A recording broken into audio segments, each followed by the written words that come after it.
Okinawa, 1945, April 7, 1945.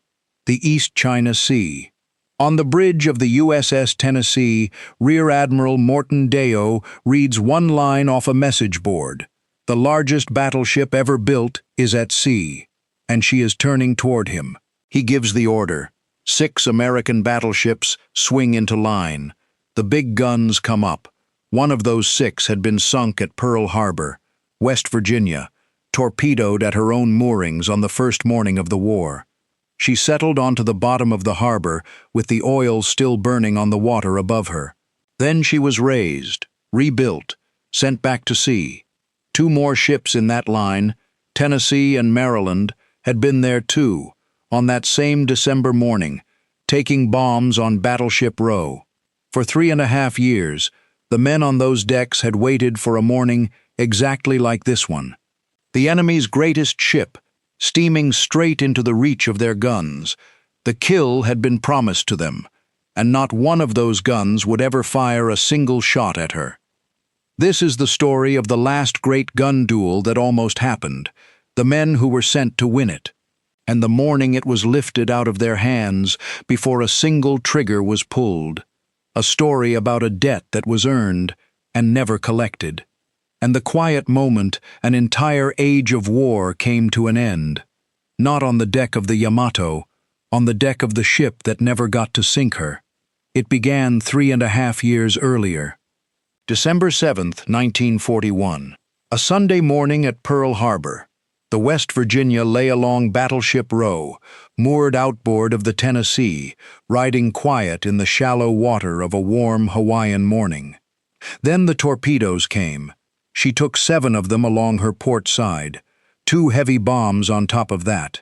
The sea poured into her hull faster than any crew could ever fight it, and she began to go down where she sat. Her captain, a man named Mervyn Benyon, was struck down on his own bridge in the first minutes of the attack. He did not leave it. He stayed at his post, giving orders, until he could give no more. Around him, his sailors held the ship together with whatever they had in their hands.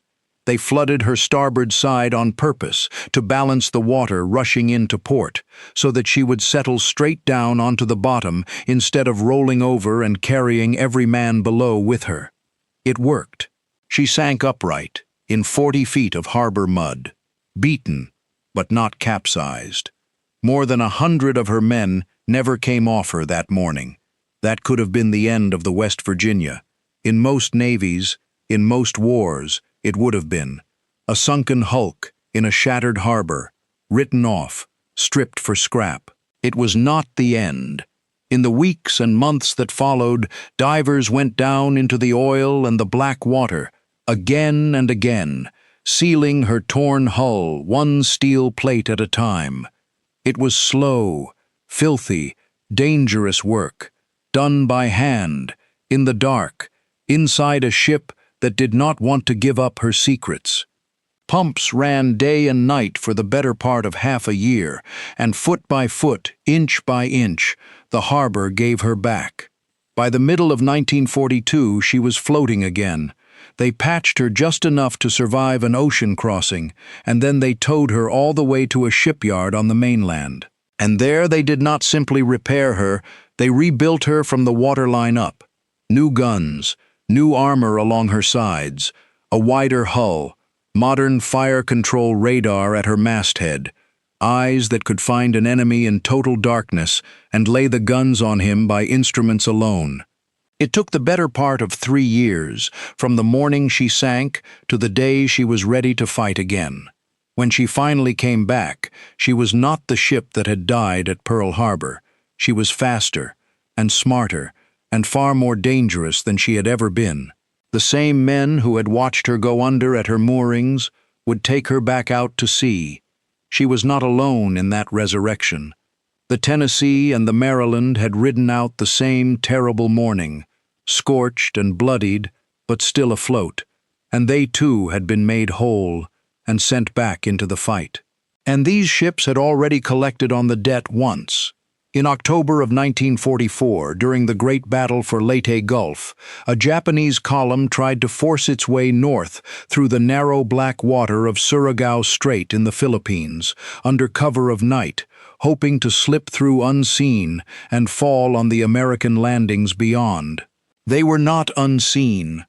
Waiting for them at the far end of the strait, under the command of Rear Admiral Jesse Oldendorf, was a line of old American battleships, West Virginia and Tennessee and California among them, the survivors of Pearl Harbor, now carrying the newest radar the Navy owned.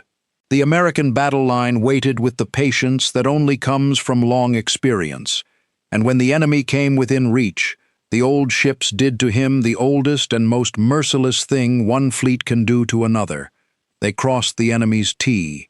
The American ships lay broadside across the head of the enemy's column, so that every American gun could bear, and only the lead enemy ship could shoot back. Then, out of the darkness, guided by radar the enemy did not have, the salvos came down. The West Virginia opened fire first, and she fired true. The ships that had been raised from the harbor bottom helped destroy a Japanese battle line that never clearly saw what was killing it in the dark.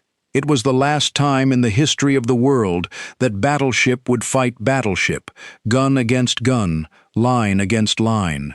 The ghosts of Pearl Harbor had answered for themselves once already. Now, 6 months later, that same gun line stood off the coast of a small island called Okinawa, and word was coming in that the enemy was sending them one more chance, the biggest one of all. If the story of that generation of Americans still means something to you, take a moment right now and press the like button. It is a small thing to do, and it is the surest way I know to keep stories like this one being told. By the spring of 1945, the war had come all the way home to Japan's own doorstep. American troops had gone ashore on Okinawa on the 1st of April. Okinawa was the last island before the Japanese home islands themselves, and the fleet that stood offshore to cover the landing was the most powerful gathering of warships that had ever existed on the face of the earth. Hundreds upon hundreds of ships, stretching past the horizon in every direction. Against all of that, Japan had almost nothing left to send. The war had turned into a slaughter for her. Her carriers were gone, sunk one after another across 3 years of retreat. Her merchant fleet lay on the sea floor. Her cities had begun to burn. Only weeks before, a single night of firebombing had turned much of Tokyo to ash. Her fuel was nearly spent.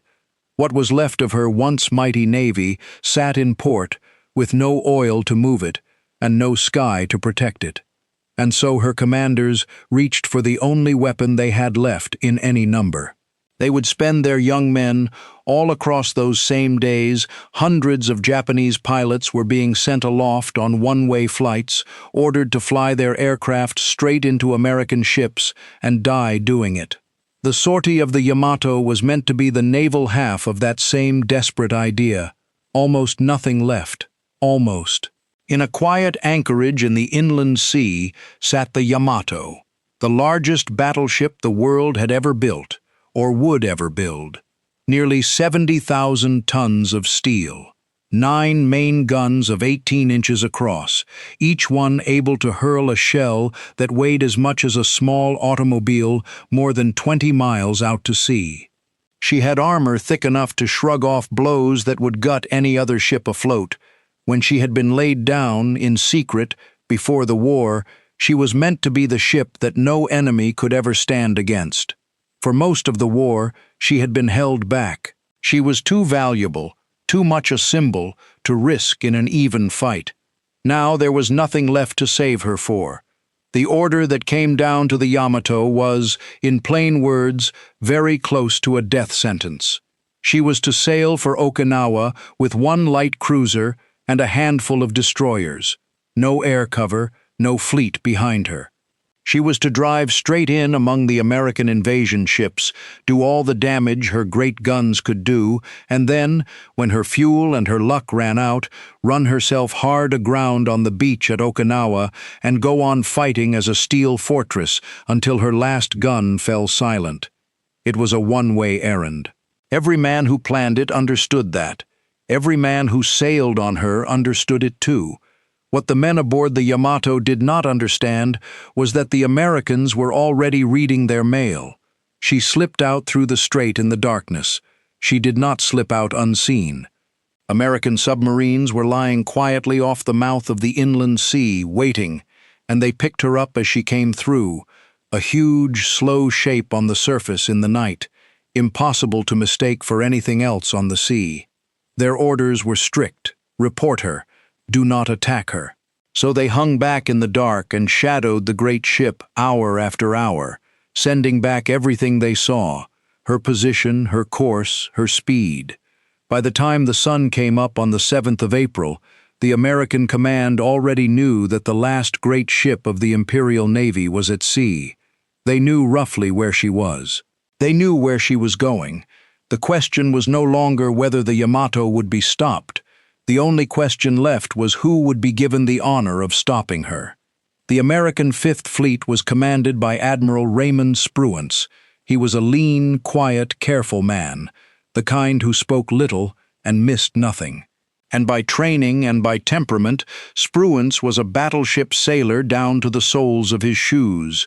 He had come up in the gun navy. He believed in the line of heavy ships and the long-range duel. And here, in the last spring of a long war, the sea laid a temptation in front of him that he had never expected to be offered again.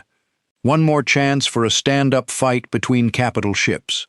A gun battle of the old kind, ship against ship on the open sea, the very thing the entire American Navy had been built, and drilled, and dreamed about for 40 years. A lesser man might have snatched at it without a second thought. Spruance was not a lesser man. He turned it over the way he turned over everything, slowly, coldly, hunting for the risk hidden down inside the glory. The carriers could break the Yamato from a safe distance and lose almost nothing doing it. The battleships would have to close with her, inside the reach of those enormous guns, and some of his ships and some of his men would not come home from that. He knew all of it. And still, in the end, the old gun sailor in him won out. Spruance made his choice. He sent an order out across the whole fleet. The carriers were to hold back and guard the sky against air attack. The Yamato was to be allowed to come on, south, down toward Okinawa, straight into the waiting arms of the old battleships. The prize would go to the gunline. The sinking of the greatest battleship ever built would belong to the men who fought with the big guns. It would belong to the ships from Pearl Harbor, and the man who would command them in that fight was already standing on his bridge, reading the message that told him his whole war had finally narrowed down to this one morning. His name was Morton Deyo. He was a New Englander, a career officer, the steady, unshowy sort of man that a Navy hands its hard and thankless jobs to, and trusts to get them done without a lot of noise. Through the long weeks off Okinawa, Deyo's battleships had done exactly that kind of hard, thankless work. Day after day they had stood in close to the beach, throwing their heavy shells over the heads of the soldiers and Marines ashore, and standing in the open to absorb the suicide planes that came screaming down out of the sun. It was grinding, dangerous, unglamorous duty, and his ships had done it without complaint. Now, at last, Deyo had a different kind of job in front of him. He laid out his battle line the way a man lays out the work of his life. 6 battleships, 7 cruisers, 21 destroyers. He would take them north and west of Okinawa and set them squarely across the only road the Yamato could travel to reach the invasion fleet. He knew the arithmetic was not all on his side. The Yamato could reach out and strike a target nearly 2 miles farther than his best gun could answer. Handled well, she could hang back at the far edge of her own range and pound his ships to pieces while they were still clawing their way in to close the distance. Every one of Deyo's battleships was older than she was, and slower, and outgunned. What Deyo had instead was numbers. He had maneuver, and he had the cold, drilled discipline of a battle line that had already done this exact thing once, in the dark, at Surigao. It was enough to win with, it was not going to be enough to win cheaply. Deyo understood that. So did the man above him, Vice Admiral Richmond Kelly Turner, the blunt, hard-driving amphibious commander the whole fleet knew as Terrible Turner, sent Deyo a message before the battle. It was not a lecture on tactics. It read more like the way one old hunter speaks to another at the edge of the woods. "Hope you will bring back a nice fish for breakfast," Turner wrote. Deyo's answer was just as plain, and just as calm. "Many thanks. We'll try to." 2 men, a handful of words. The greatest warship in the world coming down out of the north toward them. That was all that needed saying between professionals, and so that was all they said. Along Deyo's 6 battleships, the crews went to their stations and made ready. Some of these men had stood on these very decks on the morning the war began. They had felt a ship die under their feet. They had helped seal her wounds and pump her out and bring her back from the harbor bottom. They had waited 3.5 years and crossed half an ocean, and now the thing they had waited for was steaming toward them over the curve of the earth. They loaded guns that had been pulled from the mud of Pearl Harbor and made new again.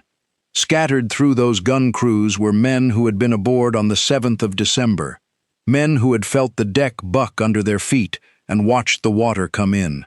Men who had spent the years since then wondering, in the quiet hours, whether they would ever get to stand across the water from the enemy who did that to them, and answer for it with their own hands. For those men, this was not just another action. This was the morning the whole war had been pointing toward. The enemy's greatest ship, coming to them, in daylight, at sea, where the old rules still held, and the biggest guns still decided things. They were not afraid that morning. They were ready. There is a difference between those 2 things, and every man on those decks understood it in his bones. I have always thought the hardest place to stand in that entire war was the bridge of one of Deyo's battleships on that morning, close enough to taste the fight of your life, and part of a navy that had already grown too strong to need you to have it. Because far to the east, aboard another ship, another American admiral was reading the very same reports.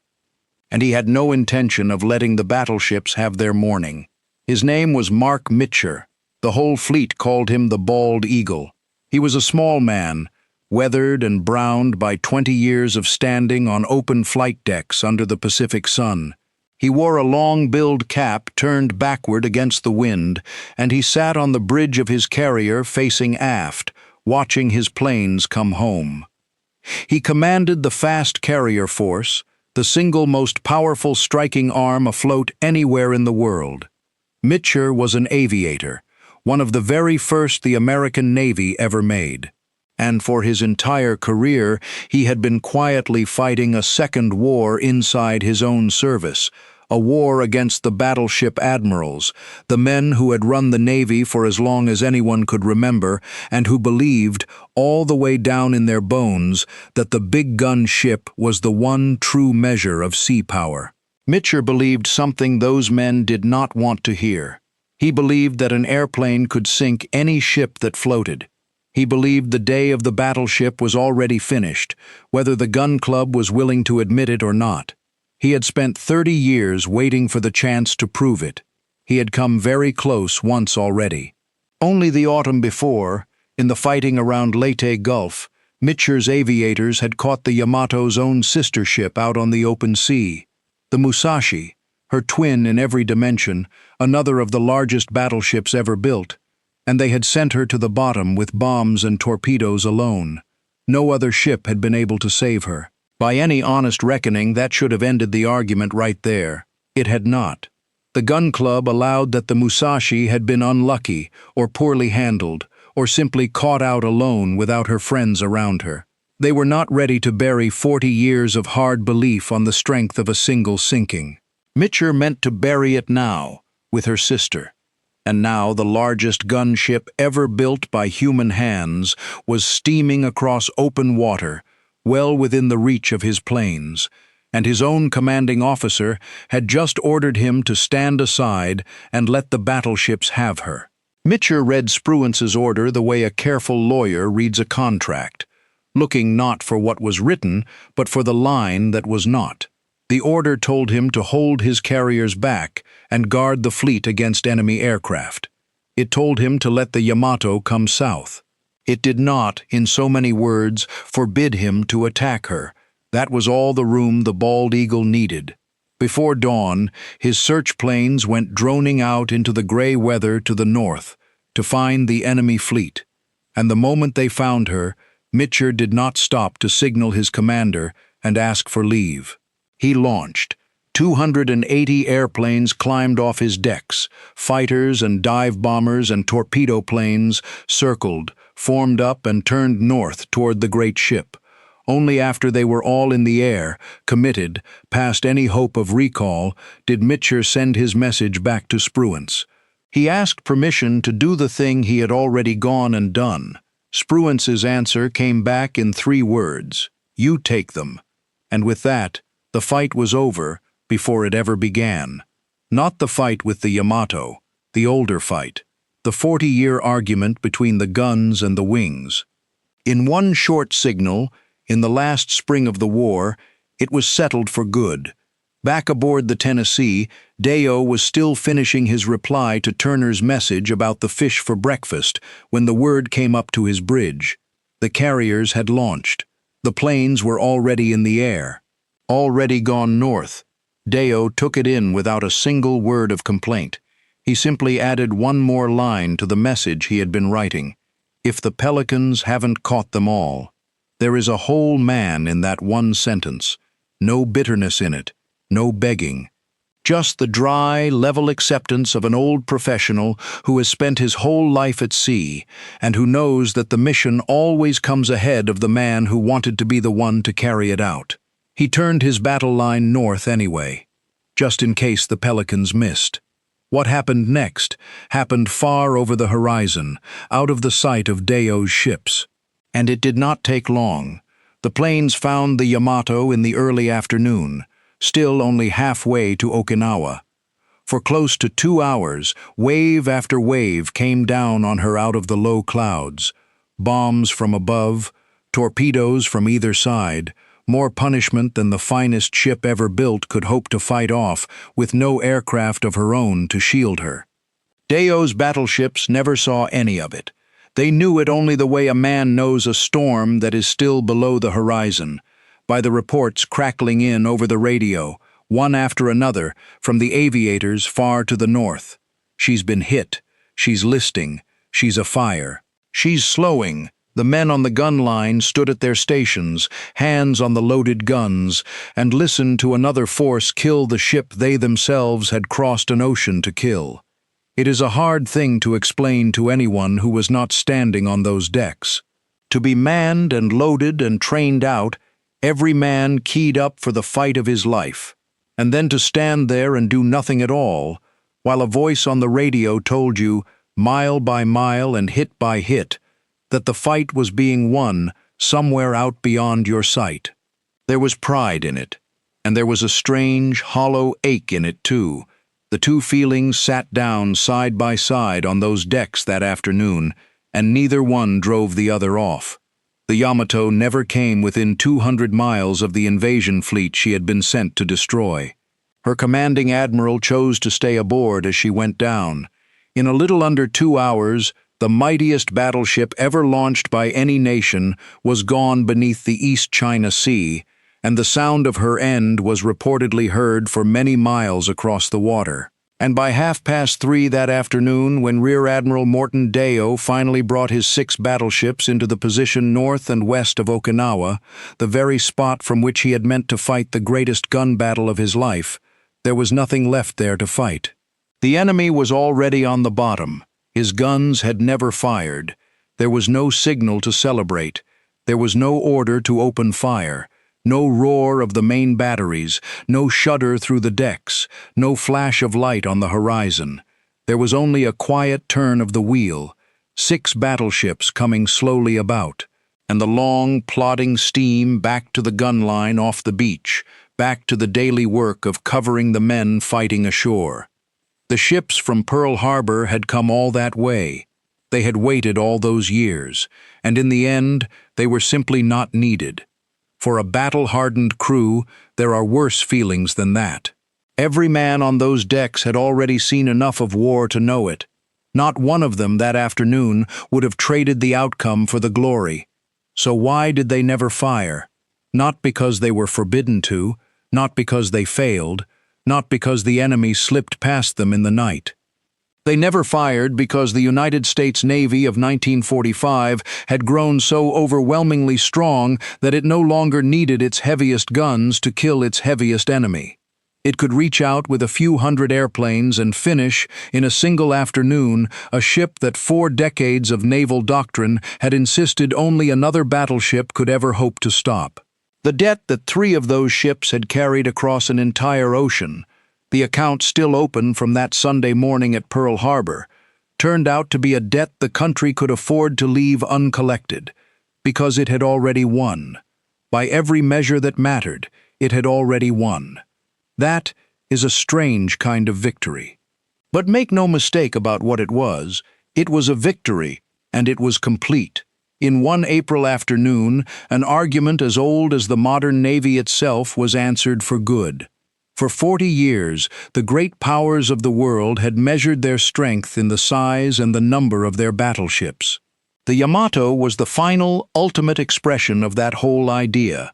The biggest, the most heavily gunned, the most heavily armored fighting ship ever conceived by men. And she was killed from the air, before a single enemy gun could reach her, by the very weapon the gun admirals had spent their careers waving away. The Yamato did not only carry the pride of an empire down with her that day, she carried the whole long reign of the battleship down to the bottom of the sea with her. 40 years of doctrine and steel ended in a single afternoon. And the men who were best suited on all the earth to send her there, the resurrected ships, the Pearl Harbor crews, the finest battle line the United States ever put to sea, stood off in the distance and watched it happen, because their own country had built something that even they could not outshoot. They were not robbed that day. They were surpassed by their own side. And there is no prouder thing a fighting man can be than one small part of a force so powerful that his own hard-won skill is kept in reserve, held back, unneeded, because the job has already been finished without him. The men on those decks understood that, even the ones who could never quite find the words for it. A good many of them carried that strange, quiet afternoon with them for the rest of their lives, not as a wound, as a measure of how far their country had traveled since that first terrible Sunday. They had begun the war on the wrong end of a surprise attack, their ships burning and sinking at their own moorings, the enemy's planes free overhead. They ended it in command of a fleet so overwhelming that it could give away the single greatest prize of the entire war, and scarcely feel the loss. Morton Deyo took his battleships back to the gun line. He never got his battle. He would go to his grave without ever fighting the great surface action he had trained his entire life to fight. He had helped to win the war so completely that the battle itself was no longer necessary. That was the reward. That was the entire point. Off the coast of Okinawa, on the afternoon of April 7, 1945, an old battleship named Tennessee turned her bow back toward the island and went back to work. She had been bombed at Pearl Harbor on the very first morning of the war, before most of the country even knew there was one. She had carried her admiral to the very edge of the last great gun battle it would ever be possible to fight, and she had not needed to fire a shot to see it won. That is where this story ends, not with a broadside, with a quiet turn of the helm, and a job already finished. The history books remember the admirals. They remember the Yamato, and the carriers, and the long columns of numbers. All of that got written down. But somewhere in your own family, there may be a man who lived through a morning like this one. A grandfather who stood a watch on a cold sea. A father who came home and never said much about the Pacific. A name on a wall. A photograph on a shelf. A story told once at a kitchen table and never written down anywhere at all. The history books never got those stories. You did. If you are holding on to one, something your father or your grandfather told you about the war in the Pacific, or the cold and the fighting in Korea, something that never made it into any book, leave it down in the comments below. Let the rest of us read it. Those are the stories worth saving. And you may be the last one who still knows them.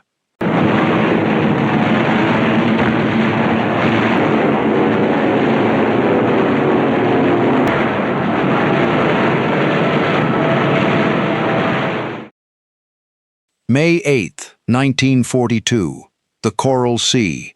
Lieutenant Stanley Vejtasa is flying low over the carrier Yorktown when 8 Japanese Zeros come down on him out of the sun.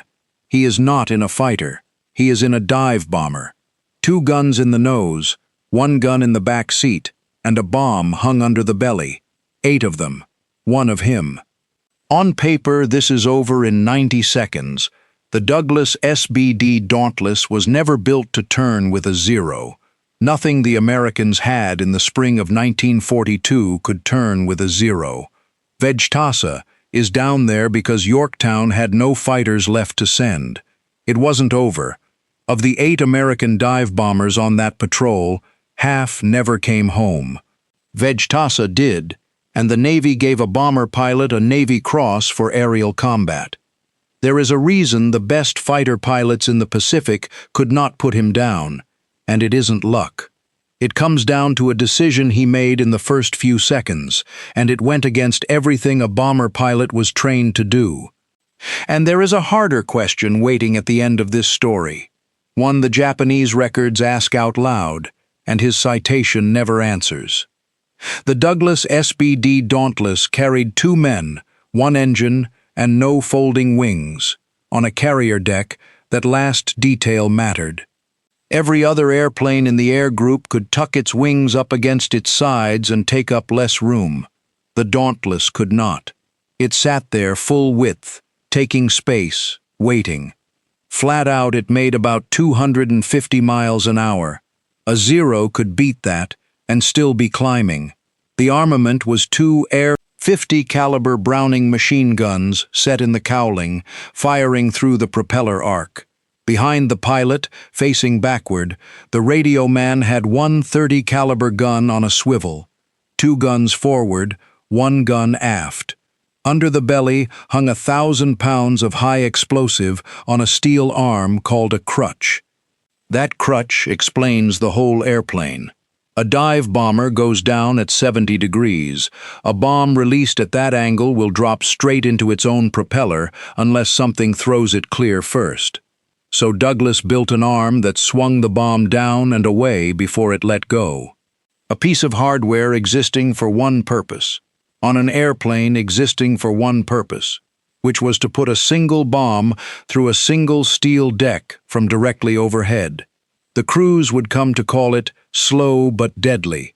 They were not being sentimental about the first word. There was one number in the Dauntless that never showed up in a recruiting pamphlet.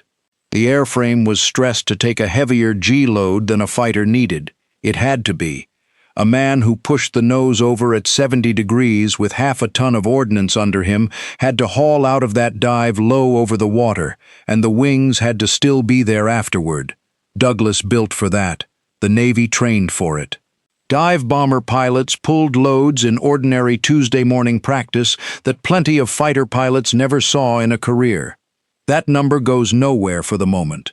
It comes back. Now the other airplane, the Mitsubishi A6M. The Americans called it the 0.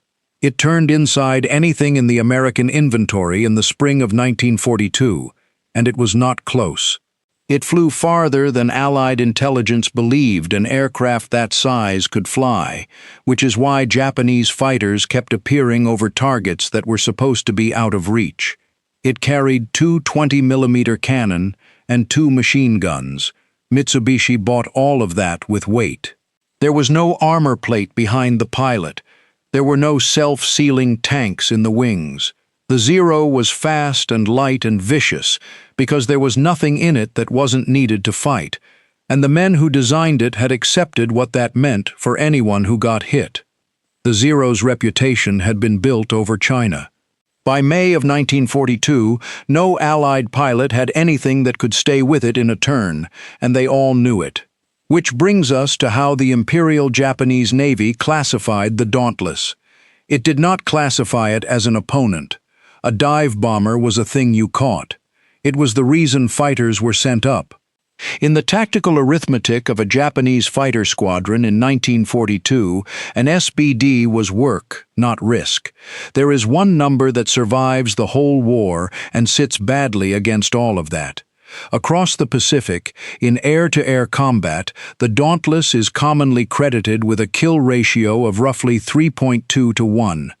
3 enemy aircraft down for every Dauntless lost in a dogfight, by an airplane built to carry a bomb.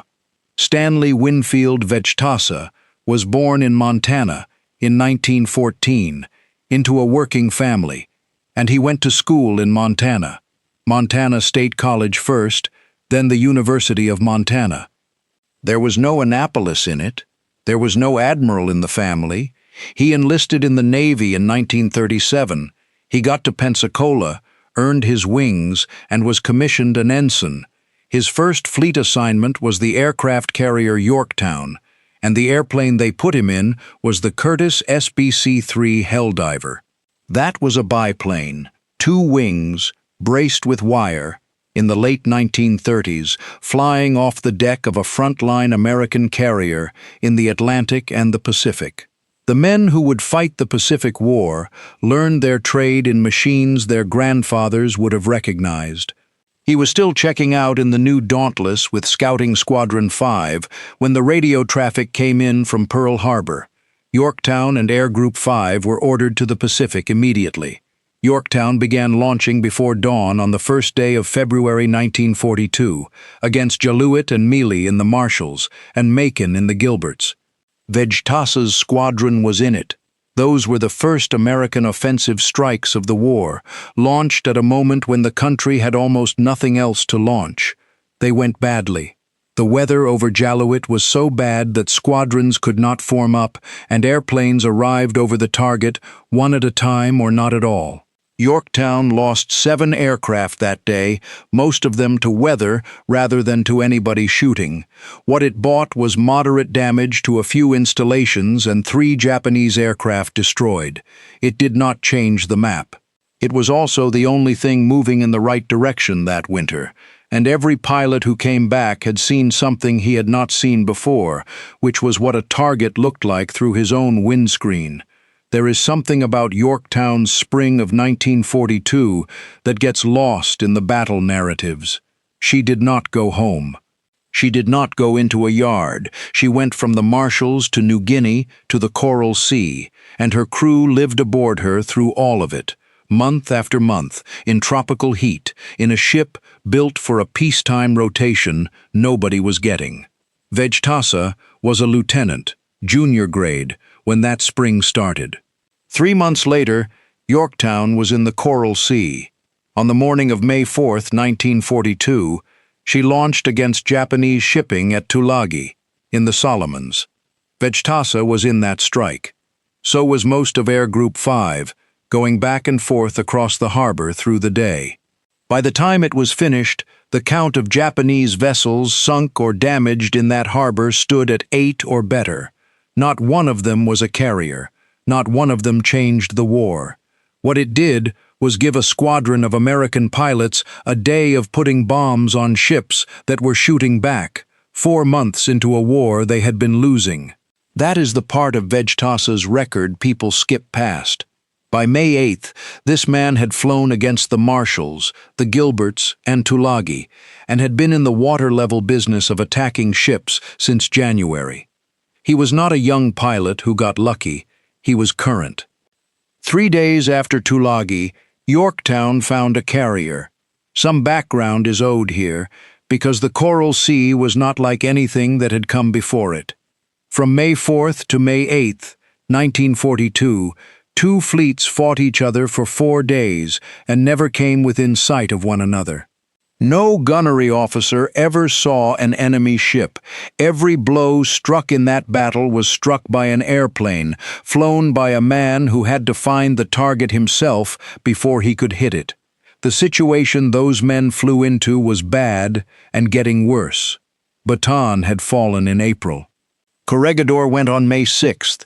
The Japanese were pushing south toward Port Moresby with the intention of cutting Australia off from American help, and there was very little standing in the way of it except 2 American carriers and the aircraft on their decks.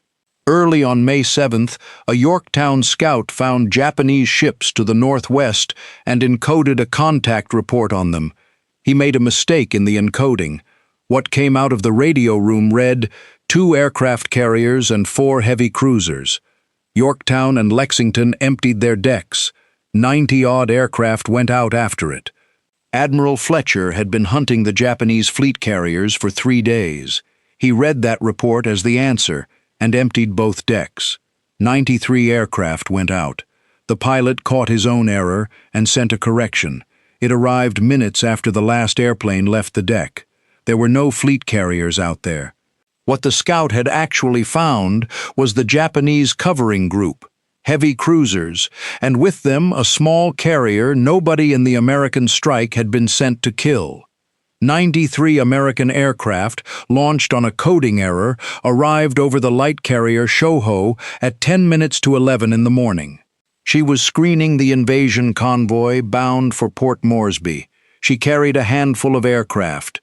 There was no strike coordinator over the target and no need for one, because every American pilot in the sky came to the same conclusion at the same moment and went for the flight deck.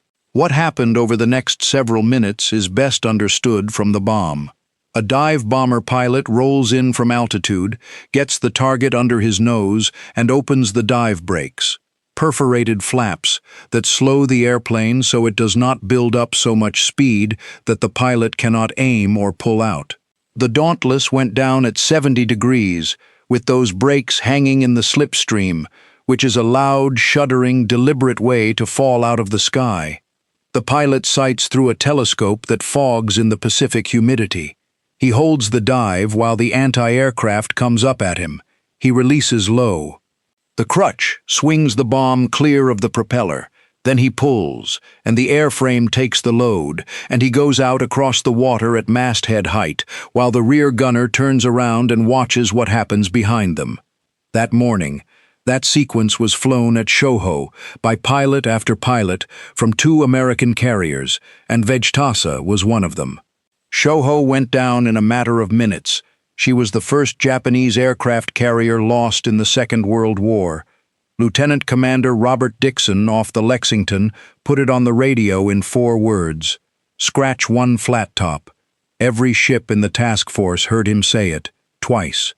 For a Navy that had been losing since December, it was the first sentence in 5 months that sounded like anything.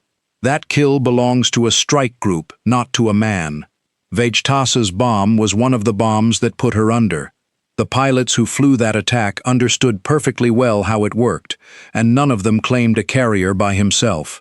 There is a detail from that strike that says more about the mood in the American fleet that morning than any casualty figure.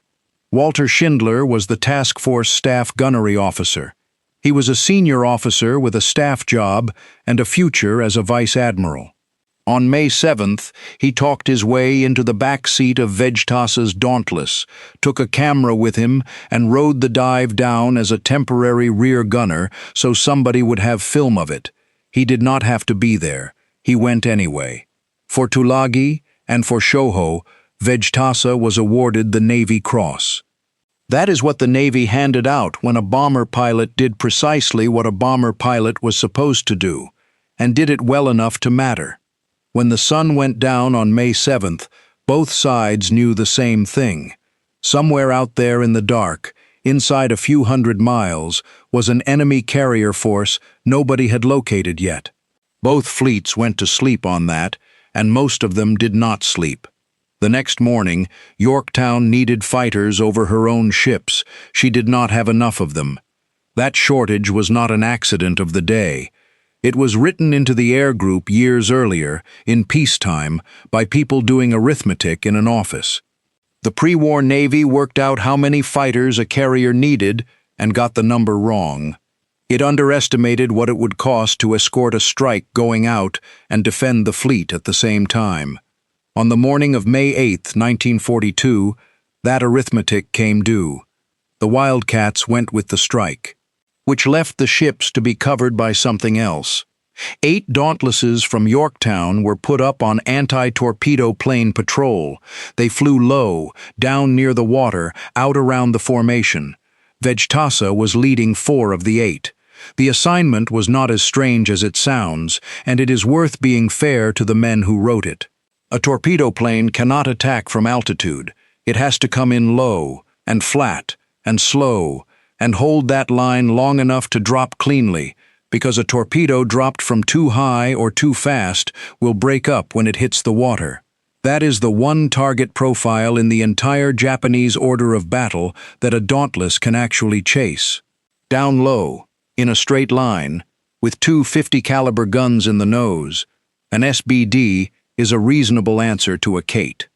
So the 8 Dauntlesses were spread out around the formation, down where a torpedo plane would have to come in, sitting on the approach lanes like men watching the doors of a building. The plan had a line in it for the torpedo planes. It had no line in it for the fighters flying above them. And there is one more thing about the Japanese fighters that morning that matters to how the next few minutes went, because it is the only advantage the Americans had, and it was not much of one. Those Zeros had come a long way. They were escorting a strike launched at extreme range, and an escort is chained to the aircraft it is escorting.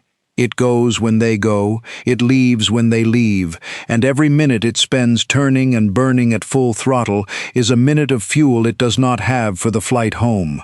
They could not stay all day. They did not need all day. They had more time than one dive bomber should have survived. There is one more piece of equipment worth knowing about before the Japanese arrive. The man in Vejtasa's back seat had one machine gun, a single .30 caliber on a swivel mount and a limited arc, and one pair of eyes. After this battle, the Navy went to twin guns in the rear cockpit of the Dauntless and sent crews out to retrofit airplanes already in the fleet. That change was paid for on May 8th in the Coral Sea by the men who found out what a single gun was worth. The Japanese strike came in on the American ships in the middle of the morning. Torpedo planes low, dive bombers high, Zeros above all of it. And the moment those Zeros were clear of the American formation, 8 of them looked down and found 4 Dauntlesses in the open. Below them, slower than them, out of position for a fight nobody had planned for them to have. No Wildcat within reach. The first Zero came down out of the sun, from above and behind. That was doctrine, and it was doctrine because it worked. A fighter diving from high astern arrives with speed the target cannot match, in the blind spot the target cannot cover, from the direction the target cannot look into. Against a bomber it is not a duel. It is a foregone conclusion, arranged at the attacker's convenience. Every instinct a bomber pilot has says the same thing at that moment. Get down, get flat, run for the ships and the anti-aircraft, and pray somebody up there is watching. Vejtasa turned into it, not away, into. He hauled the Dauntless around and put his nose on the airplane that was coming to kill him. 3 things happen when a man does that, and they are the entire answer to the question this story opened with. The first is what it does to the shot. A fighter diving on a target from behind gets an easy problem. The target is holding still relative to his guns, and he only has to point and fire. Turn into him and that problem falls apart. Now the target is crossing his nose, fast, at an angle that changes every fraction of a second, and the fighter pilot has to shoot at where the airplane is going to be rather than where it is. That is deflection shooting. It was the hardest skill in aerial gunnery, in every air force, on every side of the war, and most pilots were not good at it. The Zero pilots of 1942 were among the best flyers in the world. It did not make them marksmen at high angles. The second is what it does to the guns. A Dauntless has one gun facing backward and two facing forward. Running away puts a single .30 caliber against a fighter. Turning into the attack brings both .50 calibers to bear. Those .50s were heavier than anything the Zero carried in its machine guns, and they reached farther.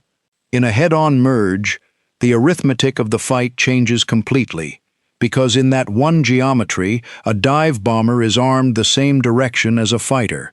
The third is the number nobody bothered to look at. The Zero was built light. No armor, no self-sealing tanks. It could turn tighter than anything on the American side, but it was not built to be struck, and it was not built for a pilot to lean on hard, repeatedly, for a long time. The Dauntless was stressed for dive recovery, and Vejtasa had been pulling those loads since 1939. And there was a fourth thing, which was the water. He was low. That is where the anti-torpedo patrol had been sent, and at the start of the morning, it was the worst possible place to be. Once the fight began, it became the one piece of ground in his favor. A pilot attacking something that close to the water has two problems at once: the airplane he is shooting at and the ocean underneath it. He cannot follow a hard turn all the way down. He cannot ride the target into the water to finish it. Every attack has to be broken off early, and every break-off gives the man being attacked another few seconds. 8 fighters, taking turns, each one having to pull out of its own attack before it wanted to. So he stayed in it, turn after turn.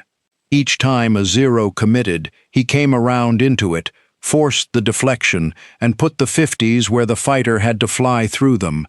Each time one of them overshot, and they did overshoot, because they were carrying speed they could not spend, and he was not going where they expected.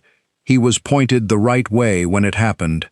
Behind him, his gunner was working one machine gun through whatever arc he could reach, in an airplane that was rolling and pitching hard enough to throw a man against his straps, trying to keep his eyes on fighters coming from 3 directions. The Japanese pilots would have understood what was happening to them within the first minute. This was not how a bomber behaved. A bomber ran. This one kept arriving nose first, at the wrong angle, with 2 heavy guns going, and it would not go down. He did not outfly the Zero. Nobody outflew the Zero in 1942 in a Douglas dive bomber. He refused to fight the fight the Zero was designed to win, and made 8 Japanese pilots fight his instead. When it broke off, Vejtasa was credited with 3 of them. 2 went down to the forward guns.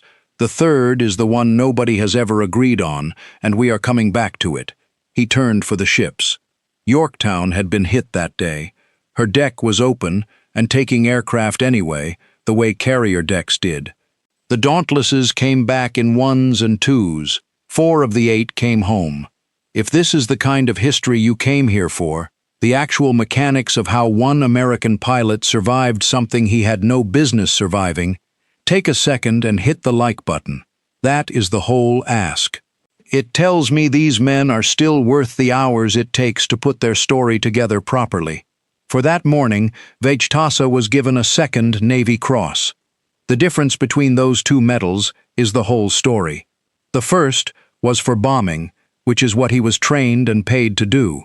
The second one was for aerial combat, awarded to a man flying an airplane the United States Navy did not consider a combat aircraft in the air-to-air sense at all. The Navy did not give that award out for a good story. That is the account as the United States Navy wrote it down. There is another set of books. The Japanese records for that engagement do not show zeros lost. Not 3. None. John Lundstrom, who spent a career going through the operational records of the 1942 Carrier War on both sides, page by page, worked through this action and concluded that Vejtasa overclaimed. Now here is what that does and does not mean. Overclaiming was universal. It happened in every air force in the war, on every front, in every year of it, and it happened for reasons that have nothing to do with honesty. A zero throttling up put out a visible puff of smoke. American pilots saw smoke and logged a kill, because smoke is what a dying airplane does. A fighter breaking off in a steep dive looks identical to a fighter going into the sea, and a man who watched one disappear below him at 300 miles an hour while other people were shooting at him did not have the option of following it down to check. 3 pilots firing at the same aircraft came home and reported 3. Combat is a bad place to keep score, and the men doing the scoring were very young and had been awake since before dawn.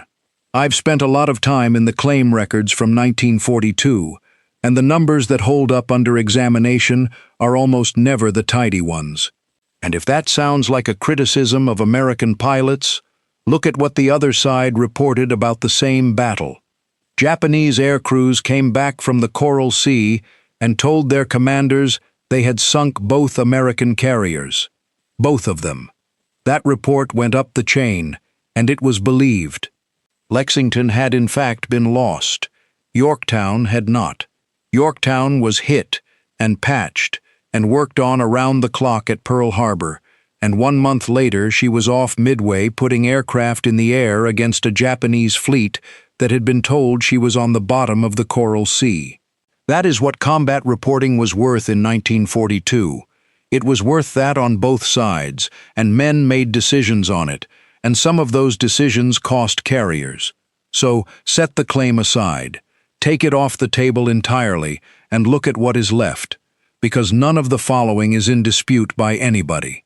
An American dive bomber was flying low over the fleet with no fighter escort. A formation of Japanese fighters jumped it. The pilot turned into them and fought until they left. He landed on a carrier that had been bombed that same day. Half the airplanes on that patrol did not come back at all. And then the United States Navy went through the action reports afterward, with the survivors, with the gun camera of nobody's memory but their own, in the cold light of a wardroom days later, and decided to award a Navy Cross for air-to-air combat to a bomber pilot. The Navy was not sentimental about medals in 1942. It was handing out a great many of them, and it still knew what they were for. Vejtasa came out of that battle as the only carrier pilot of the Second World War, holding Navy crosses for both dive bombing and aerial combat.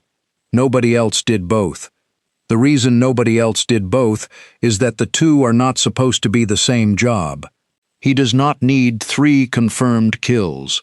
A man in the wrong airplane, outnumbered 8-1, held off a formation of the finest fighter aircraft in the world long enough to fly home. That happened. There is no version of the records where it did not. The Navy drew the obvious conclusion from all of it. They took him out of bombers. By the summer of 1942, Vejtasa was flying the Grumman F-4F Wildcat with Fighting Squadron 10. The squadron called itself the Grim Reapers. Its skipper was Jimmy Flatley, who had been at the Coral Sea himself and had opinions about what American fighter pilots needed to stop doing if they wanted to live. The airplane they gave him was a Grumman F-4F Wildcat. It could not turn with a zero either. What it had was armor behind the pilot, self-sealing tanks, an airframe that would come home with holes in it, and 6 50 caliber machine guns in the wings. 6. Where he used to have 2. In October, the Grim Reapers went to the South Pacific aboard the carrier Enterprise. It is worth being precise about what the United States had left in the Pacific by then, because the number is smaller than most people remember. Lexington was gone at the Coral Sea.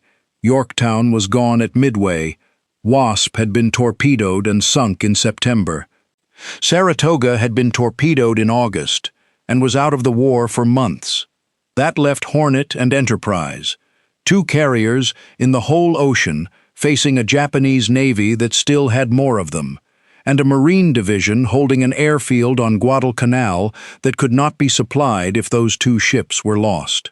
What happened to Vejtasa on October 25th is the reason people who study this man talk about the 25th and the 26th in the same breath. Late in the day, Admiral Halsey sent Admiral Kinkaid an order that read, "In full, strike, repeat, strike." Kinkaid put aircraft up to find a Japanese carrier force that the search report said was out there.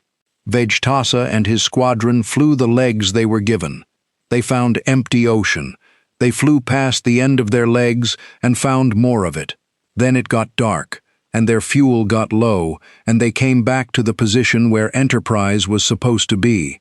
Enterprise was not there. There is a particular kind of quiet that goes with that situation.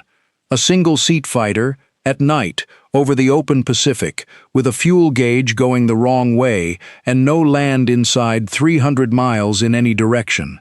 That morning, on a routine patrol, Vejtasa had noticed something. Enterprise was leaking oil.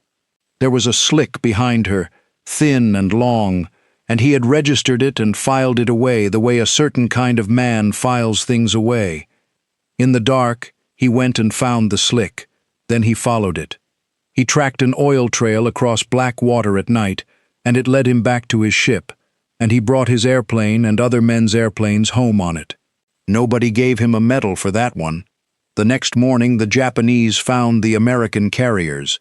The clock on October 26th ran like this. Enterprise and Hornet were under attack from dive bombers and torpedo planes coming in waves, and the entire American fighter defense amounted to a handful of Wildcats already airborne and low on everything. Vejtasa was leading a combat air patrol of 4. Hornet was hit first, and hit hard, and was already burning when the next wave came for her. Vejtasa went into the dive bombers, working her over, and shot down 2. That is the first 2. Between 11:15 and 11:20, 24 Japanese dive bombers came down on Enterprise. Then the torpedo planes came in behind them, his own ship, Nakajima B-5Ns, the airplane the Americans called the Kate, running in low and flat and straight, holding exactly the line a torpedo plane has to hold, which is the same line those Dauntlesses had been sent to break up over the Coral Sea 5 months earlier. He shot down 5 of them, 5, one after another, in a single defensive action, with his ammunition running down toward nothing. He got a 6th burning and had to let it go. That one was logged as a probable, which in the accounting of the day meant nobody was going to argue about it either way. The citation records something else about those minutes that is easy to read past. He took his 4-plane patrol into a formation of torpedo planes so hard that the formation came apart, and 3 of the Japanese crews jettisoned their torpedoes and ran. Those are 3 torpedoes that never went in the water, 3 tracks that never ran at Enterprise. They do not appear in anybody's kill total, 7 aircraft in 1 day. Enterprise took 2 bomb hits and 2 damaging near misses, and she stayed in the war. Hornet did not. She was hit hard enough that afternoon that the order came to abandon her. American destroyers tried to scuttle her and could not manage it. Japanese destroyers found her burning in the dark and finished her with torpedoes in the small hours of the 27th. The squadron log carried a line afterward saying that Vejtasa had, on his own, saved the Enterprise. Squadron logs are working documents. Nobody writes a sentence like that in one unless the men who were there agreed with it. Which meant the United States now had 1 aircraft carrier left in the Pacific Ocean, and she was damaged, and she was the one Vejtasa had spent the afternoon flying in front of.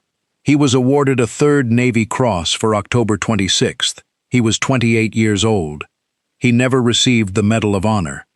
People have been asking why for 80 years, and there is no satisfying answer in the file. The men watching this understand how that went. Medals in that war depended on who wrote the recommendation, and how well he wrote it, and whether anyone above him was in a mood to read it that week. Vejtasa stayed in.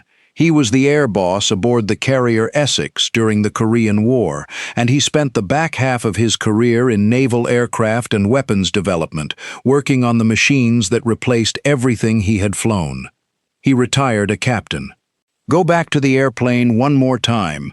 2 guns in the nose, 1 gun in the back seat, a steel arm under the belly to swing a bomb clear of a propeller, 250 miles an hour on a good day, no folding wings, and a nickname the men gave it that started with the word slow. 8 Japanese fighters came down on that airplane over the Coral Sea on a May morning in 1942, flown by men from the finest naval air arm in the world at that moment, and every one of them expected the same thing to happen. The man inside it turned around and came at them.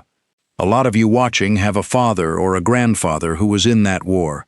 Some of them talked about it. Most of them didn't. Not the real parts. Not the parts that would have gone in a book, but things came out at a kitchen table or in a garage 20 years later when nobody was writing anything down. Those are the stories that disappear, so put yours in the comments. The name, the ship, the squadron, the one thing he said that stayed with you. There are men reading this comment section who will recognize it, and there are grandchildren who will find it there a long time from now. That is worth more than anything I can put on a screen.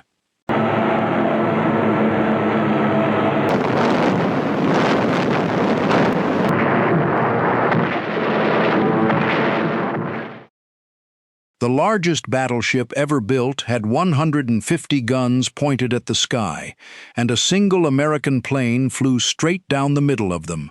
It came in low over the water. It climbed, and it passed between the battleship's conning tower and her smokestack, close enough that the men on the bridge could have read the numbers on its wings. 150 guns, and not one of them could bring it down.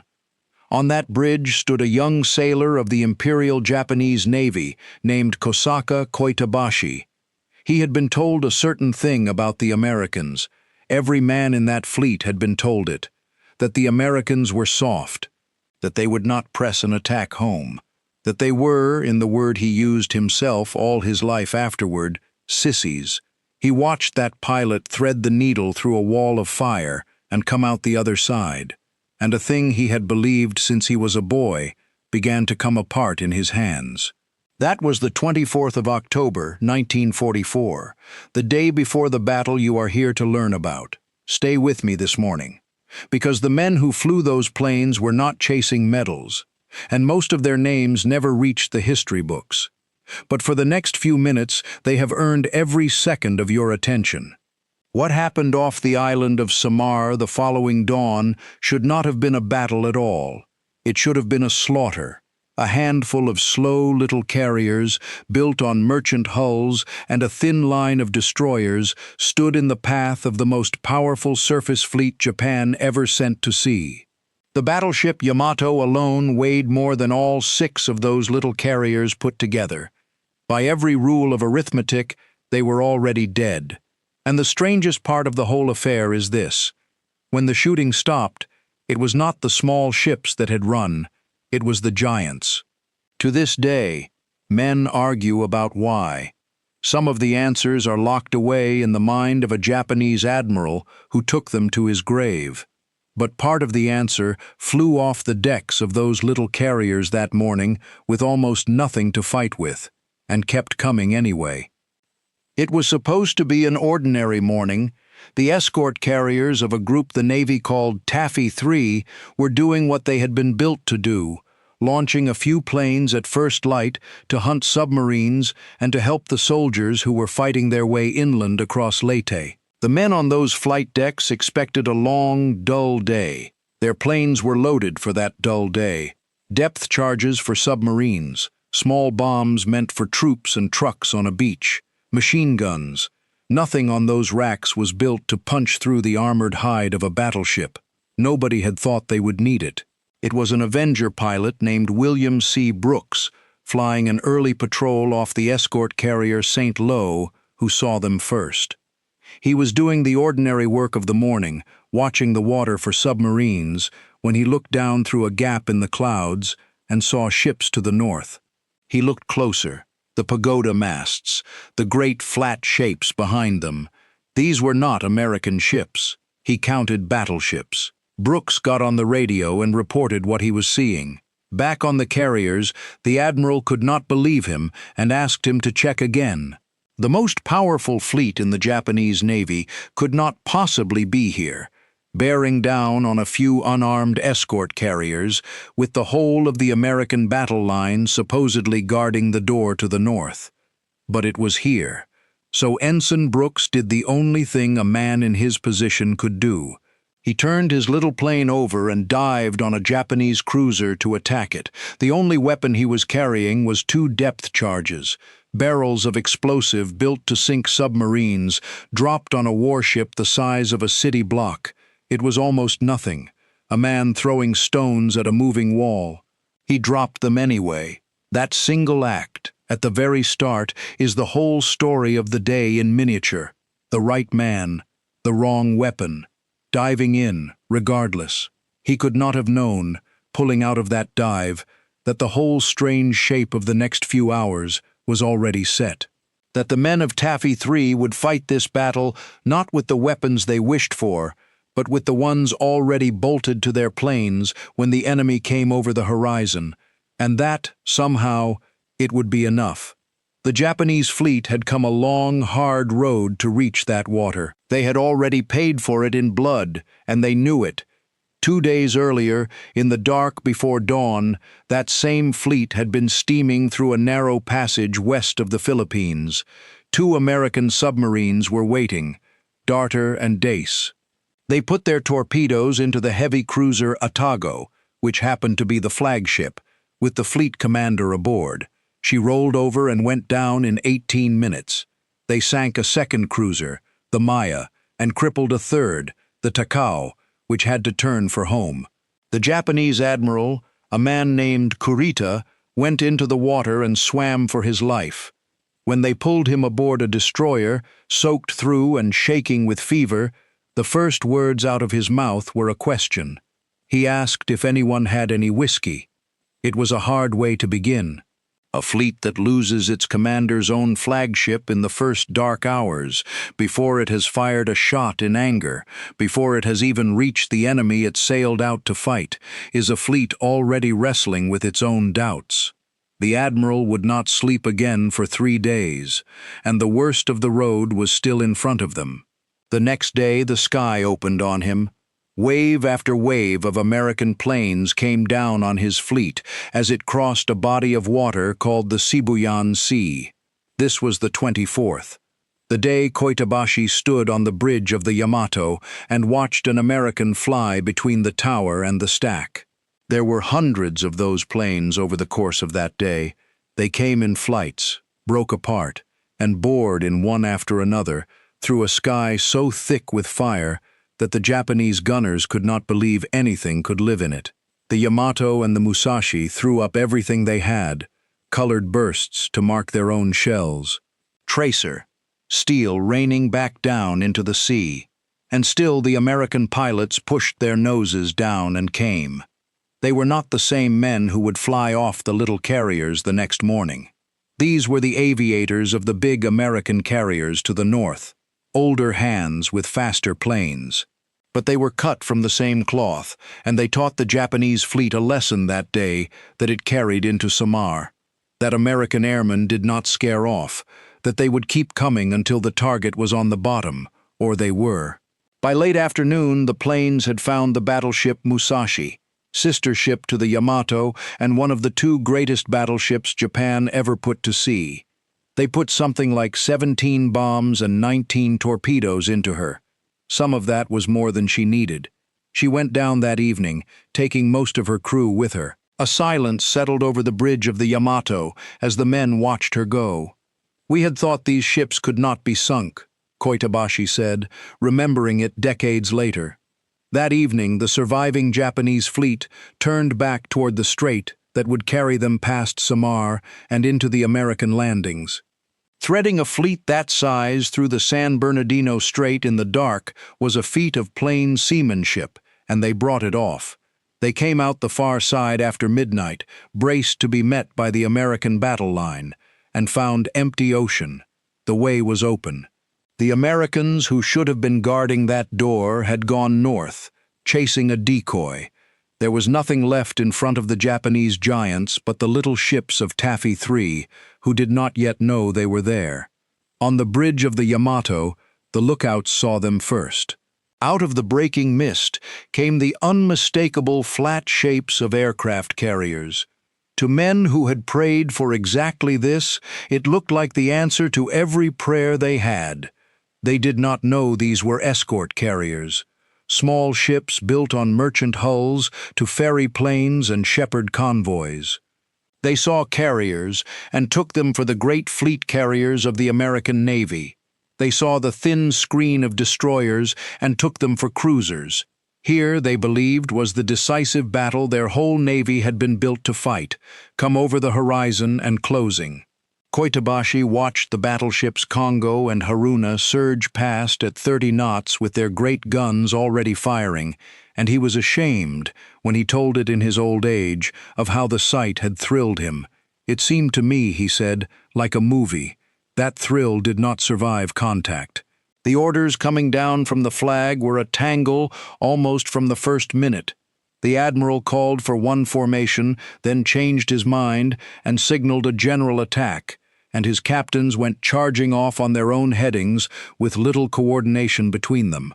His own chief of staff admitted afterward that no heed was taken of order. The most powerful fleet in that ocean went into the fight, tripping over its own feet, and the small, quick blows coming at it from the sea and the sky would not give it a moment to sort itself out. Which brings us back to Ensign Brooks and his 2 depth charges and a morning that had just stopped being ordinary. The admiral commanding Taffy III did not waste time on despair.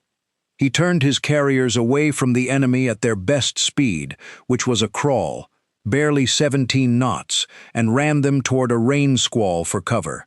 He ordered his ships to lay smoke, and he threw every plane he had into the air, armed with whatever happened to be hanging under them. Some carried a few bombs, some carried machine guns and nothing else. Some carried the depth charges meant for that morning's submarine patrol. They did not have time to form up into a proper strike. They did not wait for one another. They went at the enemy 1 and 2 at a time, whatever they had, as fast as the deck crews could launch them.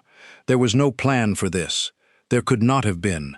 No one had ever drawn up orders for how a squadron of submarine hunters should attack 4 battleships and 8 cruisers, because no one had ever imagined they would have to. So the men wrote the orders themselves, in the air, in the first few minutes, out of nothing but nerve and a plain refusal to leave their carriers undefended. The first ones to reach the Japanese line threw the wrong weapons at it with everything they had. Depth charges tumbled down onto cruisers. Light bombs meant for infantry burst against armored decks. The heavy cruiser Suzuya took hits from the air, staggered, and fell out of formation. It was not that the bombs were sinking these ships. Most of them could not. It was that a warship being dived on has to turn, has to break its aim, has to answer the thing coming down out of the sun instead of the target it was trying to hit. They flew planes that were never built for this. The little Wildcat fighters and the Avenger bombers off those escort carriers had been chosen for slow, patient work, watching the water for submarines, nursing along over a beachhead while the soldiers moved inland. They were not fast, and there were not many of them.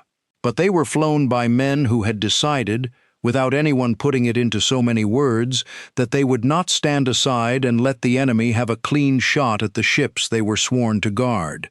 Every dive bought the little carriers a few more seconds of life. The pilots understood that.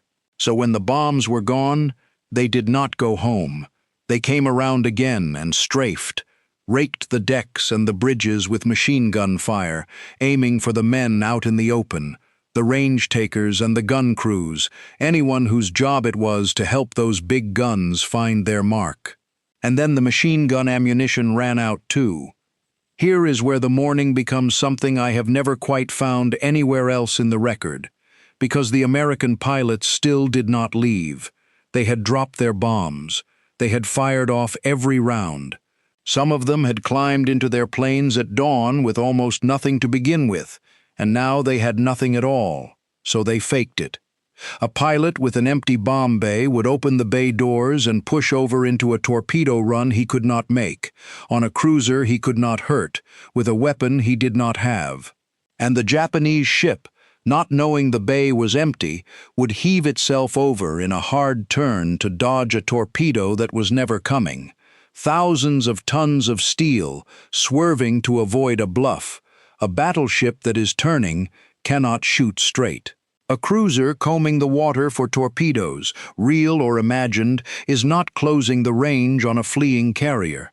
Every hard rudder, every gun captain who lifted his eye from the target to search the sky for the next plane cost the Japanese the one thing they could not spare: time. And the little carriers, wallowing along at their crawl, spent every borrowed minute of it buying their own lives. One American, out of anything else to throw, flew down alongside a Japanese ship in a slow roll and emptied his sidearm at it out of the open cockpit. A pistol. Against a warship. By one account remembered on the Japanese side, a man aboard that ship watched the whole thing and never forgot it. It is worth saying plainly who these men were. They were not, most of them, the polished professionals of a peacetime navy. They were young. A great many were reservists, boys who 2 or 3 years before had been in classrooms and on farms and behind store counters across America. They had learned to fly in a hurry, because their country needed pilots in a hurry, and they had been sent to the quietest corner of the fleet to do the patient, unglamorous work nobody wrote songs about. And so there was only a line of enemy guns between the enemy and their friends, and a choice each man made alone in his cockpit, over and over again, to put his nose down and go in one more time. That is the thing to hold on to. Not one of them had to. Every dive was a decision. I have read a great many accounts of men caught in a hopeless fight, and I have never found another where so many of them chose to keep attacking after every weapon they owned was gone. They were not trying to sink those ships. By then they knew they could not. They were trying to confuse them, to crowd them, to make the most powerful fleet in that ocean flinch and turn and lose its aim, again and never once get a clean, settled shot at the carriers behind them. Empty hands, against battleships. And it was working. The pilots were not alone out there in front. Between the enemy and the carriers, a thin line of destroyers and smaller destroyer escorts had turned and charged the Japanese fleet head-on. Ships a fraction of the size of what they were attacking, throwing torpedoes and 5-inch shells at battleships, laying smoke, dying where they stood, so the carriers behind them could run. Their story is its own kind of legend, and it deserves its own telling on another day. But understand what the two of them did together, the tin cans on the water and the planes in the sky.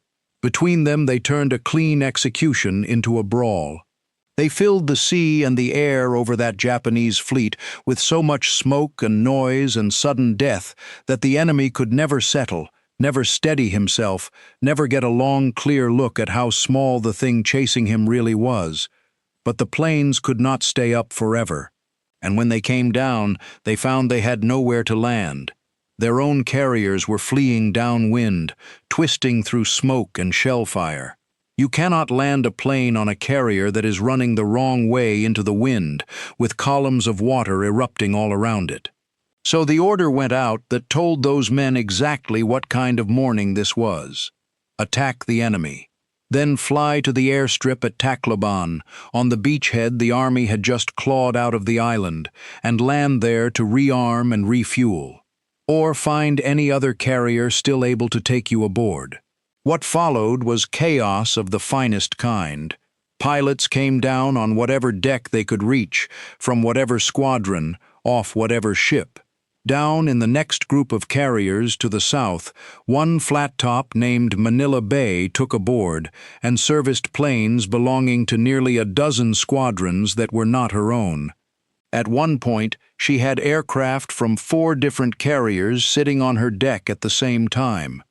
The peacetime rulebook for carrier operations went straight over the side. There was no time for it. Deck crews grabbed any American plane with a star on its wing, threw fuel into it, hung whatever weapons they had under it, and flung it back into the sky. One pilot, a man named Bennett, put his plane down on the Manila Bay, and her crew loaded him with 4 500-pound bombs. He took off again, joined a strike, and went back out and put those bombs into one of the very cruisers that had been trying to kill his friends all morning. They were turning the fight around, one plane at a time. Land, load, launch, do it again. The Navy had a name for ships like theirs. The little carriers were classed with 3 letters, CVE, and the men who sailed them had turned those letters into a bitter joke. Combustible, vulnerable, expendable. They knew exactly what the rest of the fleet thought of them. They knew they had been handed the thinnest hulls and the slowest speed and the smallest guns, and sent off to run the errands nobody else wanted. And on the one morning when everything turned on them, the combustible, vulnerable, expendable ships and the men who flew from them did not run and did not break. There is a number that tells the story of that morning better than any speech. By the time the strikes were coming thick, the planes off those little carriers and that dirt airstrip were hitting the Japanese admiral from more than a dozen flight decks at once. To a man staring up through the smoke, that looked like the air groups of 4 or 5 great fleet carriers. It was not. It was a handful of jeep carriers, a beachhead runway, and a great many tired men who would not quit. And some of those men were flying back to a landing strip that was still, itself, a battlefield. Tacloban had been in American hands for only a matter of days, and it was barely a strip at all. Crude, unfinished, churned to mud, not yet ready for regular flying. The fighting had not moved far past it. Japanese troops were still close enough to shoot at the field, and enemy planes worked it over so often that it was said to be lit at night by its own burning aircraft. None of that mattered to a pilot coming in on his last few gallons. He put down where he could. There was some ammunition on the ground there, and a supply of aviation gas, and men who would fuel and load a plane and send it back up, while the shooting went on around them. By some accounts, flyers who came down at the roughest strips were handed rifles and told to help hold the line before they could get airborne again. It was that kind of morning, at that kind of place. Attack the enemy. Land wherever you can. Take on board whatever they can give you. Go back out. That was the whole of the plan, and the men flew it over and over through the long hours of the morning. Out over the water, the little ships were paying the price for the time all this bought them. The Japanese battleships and cruisers had closed the range now, and they were beginning to hit. A carrier named Gambier Bay took blow after blow and could not pull away. The Yamato herself came so close to that burning ship that the men on the battleship's deck could look across the water and see American sailors dragging fire hoses across their own flight deck, fighting to save her. Koitabashi was watching from the bridge, and it is what he saw next that he could never shake.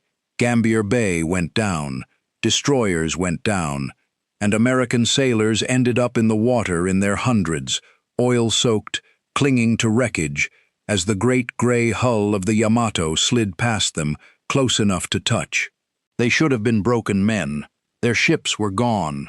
The largest warship on Earth was steaming through the middle of them. Instead, some of them waved at the Yamato, at the enemy, as if to say, "We are still here, and we are not afraid of you." Koitabashi stared at them and could not understand it. A Japanese sailor in that water, he thought, would have let himself go under, or tried to swim away and hide. He said, plainly, that it astonished him. He had been told these men were soft. He had watched them fly into his guns. He had watched them charge his fleet in tin boats and throw pistols at his cruisers. And now he watched them, sunk and freezing and beaten by every measure that should count, lift their arms out of the sea and wave. The word he had carried since boyhood was gone for good. And then, with victory sitting right in front of him, the Japanese admiral turned his fleet around and left. He did not have to. His battleships were barely scratched. The path to the American landing ships, the whole reason he had come all this way and lost all those men, lay open just beyond the little carriers he had been chasing. He turned north instead, and sailed away. Men have argued about that decision for 80 years, and they are arguing still. Part of it is plain enough. The mistake his lookouts had made at dawn never lifted from his mind.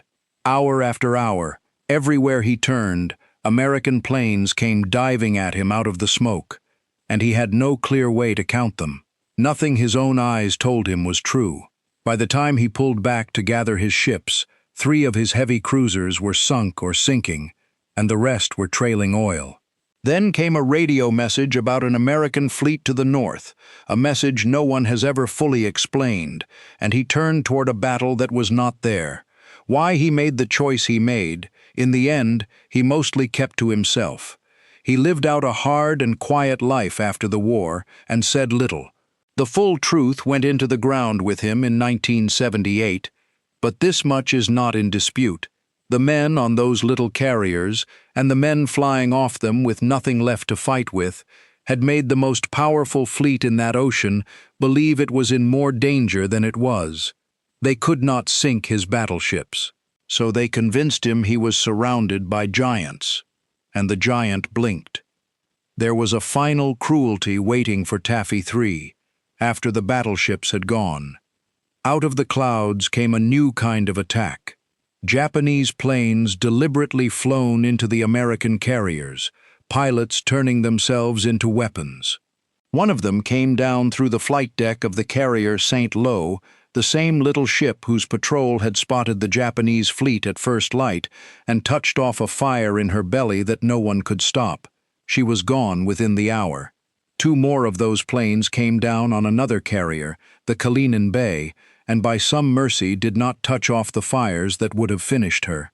The crews fought them off with whatever the ships had left, the same men who had been at it since first light, and when the last attacker was gone, they were still standing on decks, scarred and holed and streaked black with soot. The men who had just survived the impossible now had to survive that too. And the pilots who had spent the morning attacking battleships took off again and fought these planes as well. When it was finally over, the arithmetic had come out backward. The little force that should have been wiped from the sea had lost a few ships and held its ground. The great fleet that should have swept them aside had lost 3 heavy cruisers, seen a 4th crippled beyond use, and turned for home with its mission unfinished. The cost had been real, and it should be named. 2 of the little carriers were gone. Destroyers and destroyer escorts lay on the bottom, and they had taken hundreds of good men down with them. Some of the survivors drifted in the open sea for days before anyone reached them, and not all of them lasted until help came, but they had done the thing that could not be done. They had stood in the path of the most powerful fleet Japan had left, and they had turned it back. The landing ships they had come to destroy were never touched. The soldiers on the beach kept fighting inland.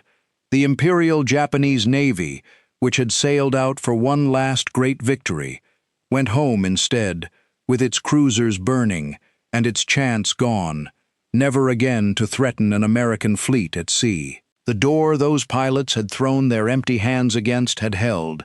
Every man in Taffy 3 who lived, and many who did not, had earned something that morning that no medal could quite hold.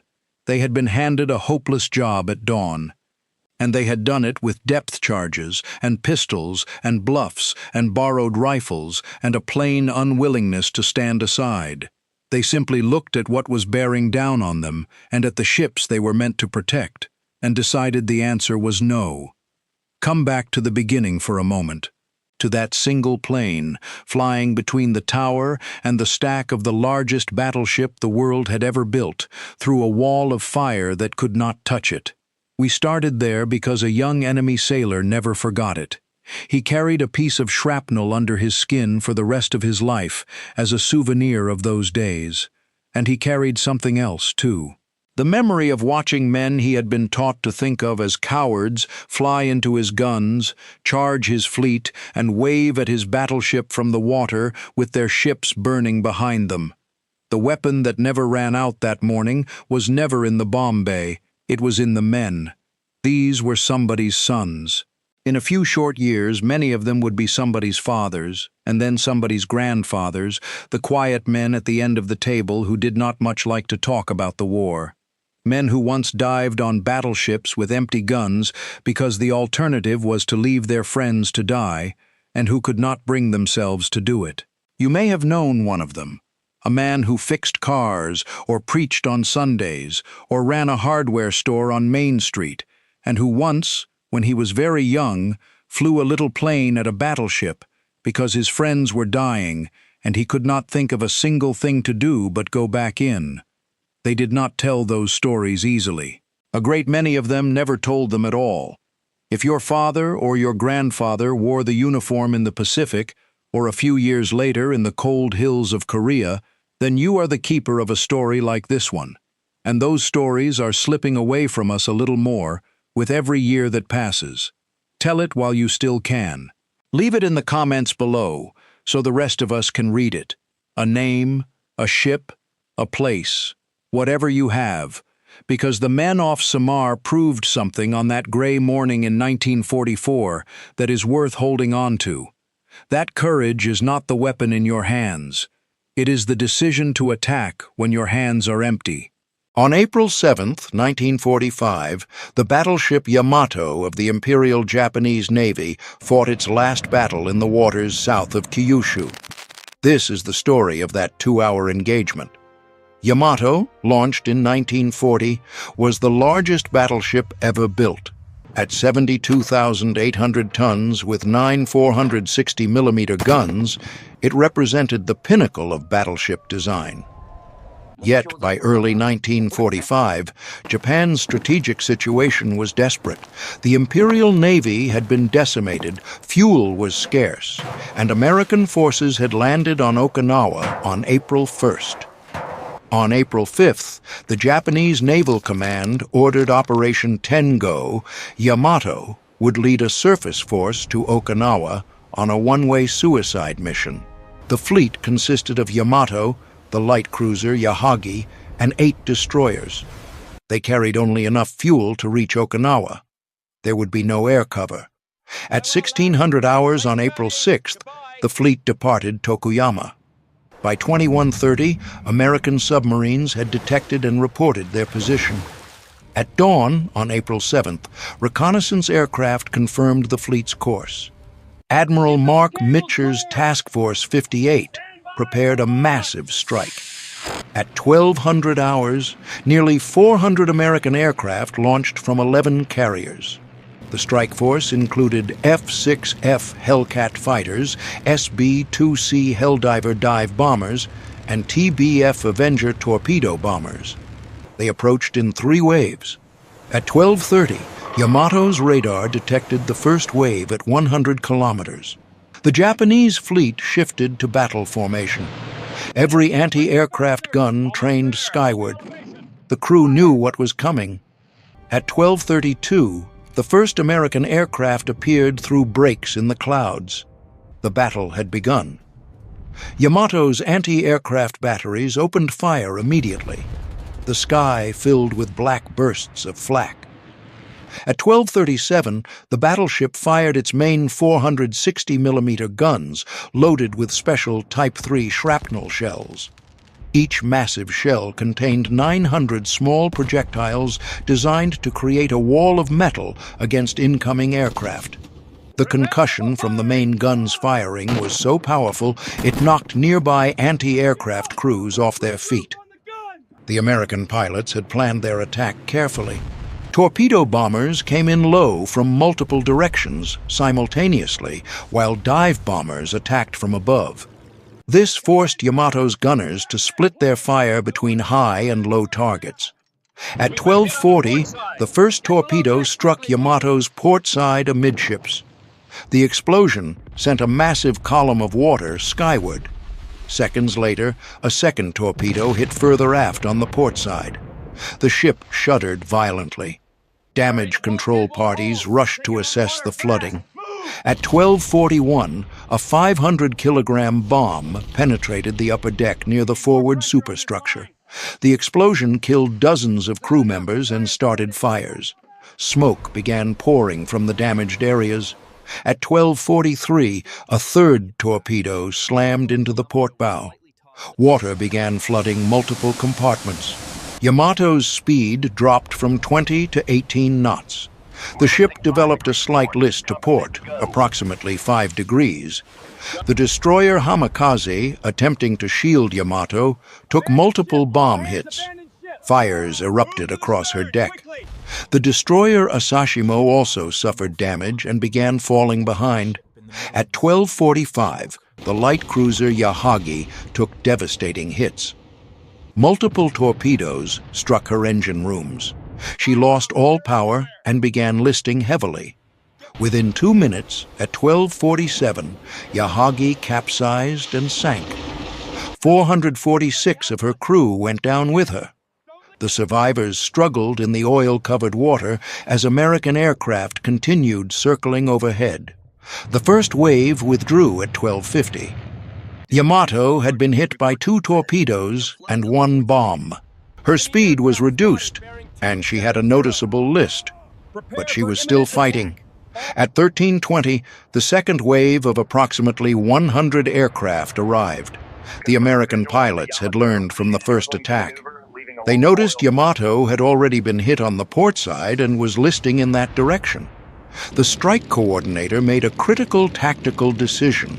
All torpedo bombers would attack exclusively from the port side. By concentrating damage on one side of the ship, they would overwhelm Yamato's counter-flooding systems and accelerate the list. At 13:23, the coordinated attack began. Torpedo bombers came in from multiple angles, all targeting the port side. Yamato's remaining anti-aircraft guns fired frantically. The ship attempted evasive maneuvers, but at reduced speed, she could not turn quickly enough. At 13:25, a torpedo struck the port side near the forward engine room. The explosion ruptured bulkheads and flooded adjacent compartments. At 13:27, 2 more torpedoes hit in quick succession, both on the port side amidships. The impacts could be felt throughout the entire ship. Water was now pouring into Yamato at an alarming rate. Damage control teams attempted counter-flooding on the starboard side to correct the list, but the incoming water on the port side was overwhelming their efforts. At 13:29, a 500-kilogram bomb struck the base of the forward smokestack. The explosion severed communications lines and killed anti-aircraft gun crews. Another bomb hit the afterdeck, penetrating to an interior compartment where it detonated, causing heavy casualties among damage control parties. By 13:35, Yamato's list had increased to 15 degrees to port. Many of the port-side anti-aircraft guns could no longer depress enough to fire at low-flying aircraft. The starboard guns were now bearing the full burden of defense, but their crews were exhausted and ammunition was running low. The destroyer Hamikaze, already damaged, took additional bomb hits and sank at 13:36. The destroyers Isakaze and Kasumi were heavily damaged and struggling to stay afloat. At 13:40, Yamato's speed had dropped to 12 knots. The list was now 18 degrees. The ship was visibly settling lower in the water. At 13:40, the third and final wave of 106 aircraft arrived. They could see Yamato was mortally wounded, listing heavily and trailing smoke. But the great battleship's guns were still firing. The American pilots pressed their attacks with determination. There would be no mercy. For many, this was payback for Pearl Harbor. At 13:42, 3 torpedoes struck the port side in rapid succession. The ship's list increased to 25 degrees. Men on the high starboard side began sliding across the sloping decks. Equipment broke loose and crashed into port-side bulkheads. At 13:45, Captain Kosaku Aruga made a desperate decision. To reduce the list, he ordered the starboard outboard engine room and adjacent spaces flooded. This would add weight to the starboard side and hopefully bring the ship more upright, but it also meant certain death for the 300 men stationed in those compartments. They were given no warning. The sea valves were opened and water rushed in. The men trapped below drowned at their stations. The counter-flooding reduced the list to 10 degrees temporarily, but more torpedoes were still coming. At 13:48, 2 more torpedoes hit the port side. At 13:51, another struck near the stern. The rudder jammed hard to port. Yamato began turning in a slow circle, completely out of control. At 13:55, a massive bomb, possibly 1,000 pounds, struck amidships and penetrated deep into the ship before exploding. The blast destroyed what remained of the interior communications systems. The bridge lost contact with engineering and damage control. Below decks, the scene was chaos. Compartments were flooding. Fires raged in multiple locations. The wounded and dying filled the passageways. Men struggled through knee-deep water in near-total darkness as electrical systems failed. The air was thick with smoke and the smell of burning oil. At 1400 hours, the list reached 30 degrees. The main battery turrets, which required a level platform to operate, were now useless. The few remaining anti-aircraft guns continued firing, but many crews had been killed or wounded. At 14:02, with the ship listing 35 degrees and clearly sinking, Admiral Seiichi Ito gave the order to abandon ship. But it was too late for most. The rapid list made it nearly impossible for men below decks to escape. Those on the weather decks faced the terrible choice of jumping into the sea or staying with the ship. Admiral Ito retired to his flag cabin. He would go down with his ship. Captain Aruga lashed himself to the binnacle on the bridge. He, too, would not abandon his command. At 14:05, Yamato's list reached 80 degrees. The ship was rolling onto her side. Men in the water were pulled back toward the ship by the massive suction. The still-turning propellers, each nearly 6 meters in diameter, chopped through the water, killing swimmers who came too close. At 14:15, Yamato was completely capsized, her keel pointing toward the sky. The massive hull, once a symbol of Japanese naval power, was now a death trap for hundreds of men still inside. Water poured into the inverted ship through shell holes and damaged hatches. It rushed through passageways and down ventilation shafts.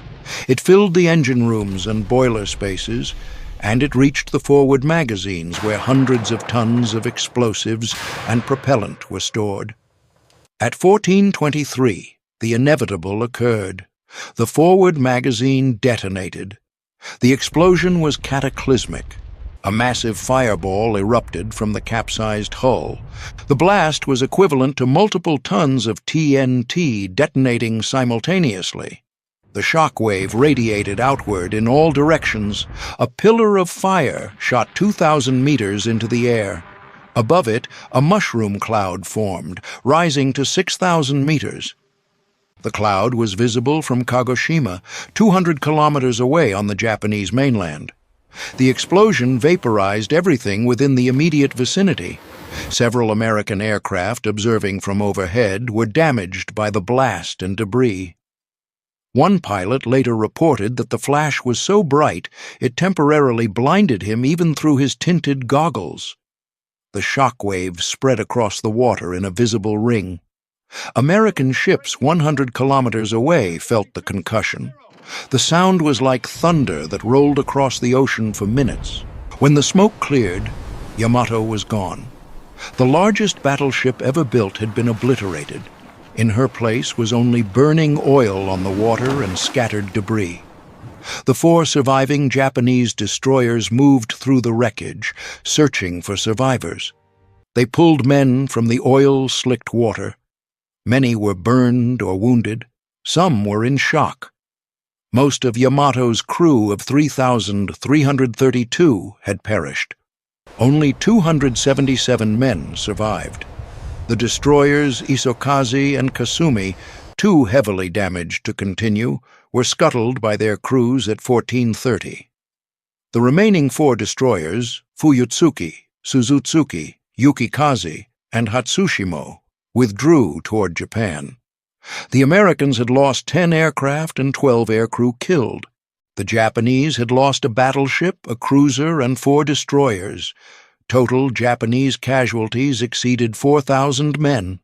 The battle had lasted 1 hour and 51 minutes from 12:32 to 14:23 on April 7, 1945. Yamato fired her massive main guns only briefly during the battle using special anti-aircraft shells. She never fired at a surface target. The greatest battleship ever built sank without engaging an enemy ship in a gun duel, the very purpose for which she was designed. Today, Yamato rests on the ocean floor at 340 meters depth, broken into 2 main sections. She remains a tomb for the thousands who died aboard her and a monument to the end of the battleship era. By the evening of October 24, 1944, when the Japanese battleship Musashi began to list heavily to port, there were no American aircraft overhead, no bombs were falling, no torpedoes were in the water. There was no final dramatic blow. Her main guns were still intact. Parts of her anti-aircraft battery were still operational. Many of her crew were still at their stations. If one were to look only at that moment, it would be difficult to say exactly when Musashi had been defeated. There was no single instant that could be clearly identified as the end. In reality, when Musashi finally capsized and slipped beneath the waters of the Sibuyan Sea, the battle had already been decided. It had been decided hours earlier and far above her. To understand how one of the most heavily protected battleships ever built reached this fate, we must go back to the morning of that same day. Before the first bomb fell, before the first torpedo struck, before anyone aboard Musashi could know that her fate was already being written. On the morning of October 24, 1944, the Sibuyan Sea was relatively calm. Musashi was steaming as part of Vice Admiral Takeo Kurita's center force, maintaining cruising speed and heading southeast. Aboard the ship, the atmosphere was routine. This was not yet a day of desperate combat. The massive main batteries lay silent. Anti-aircraft guns were manned, but not at full alert. The crew followed procedures drilled countless times. Standing watch, checking equipment, preparing for the possibility of a surface engagement. Musashi was doing exactly what she had been designed to do, operating as the centerpiece of a battleship formation, ready to meet enemy ships on the open sea. There was no ambush, there was no sudden chaos. If anything was missing, it was Japanese fighter cover overhead. The sky above the formation was empty.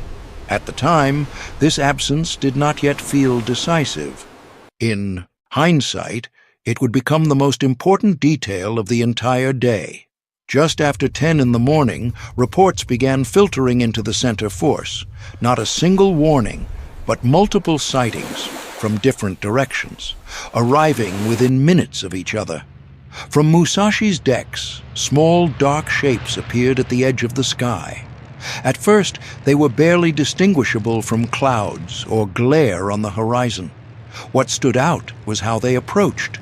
They did not arrive as a single mass. Some remained high, holding altitude and distance, clearly observing. Others flew much lower, close to the horizon, sometimes disappearing into haze. To experienced observers aboard Musashi, this pattern was unfamiliar. This was not reconnaissance alone, and it was not yet a full strike. It was deliberate layering. High above were aircraft positioned for steep dive bombing. Below them were aircraft skimming the sea, approaching from multiple bearings. Farther out, other aircraft circled, watching the ship's reactions. As the shapes grew larger, the air raid alarm sounded. Gun crews moved into position. Ammunition was fed into magazines. Barrels began to track the sky. But no shots were fired yet. Musashi continued on course. Formation remained intact. The strike was being assembled. At 10:27 in the morning, the first aircraft broke away from altitude.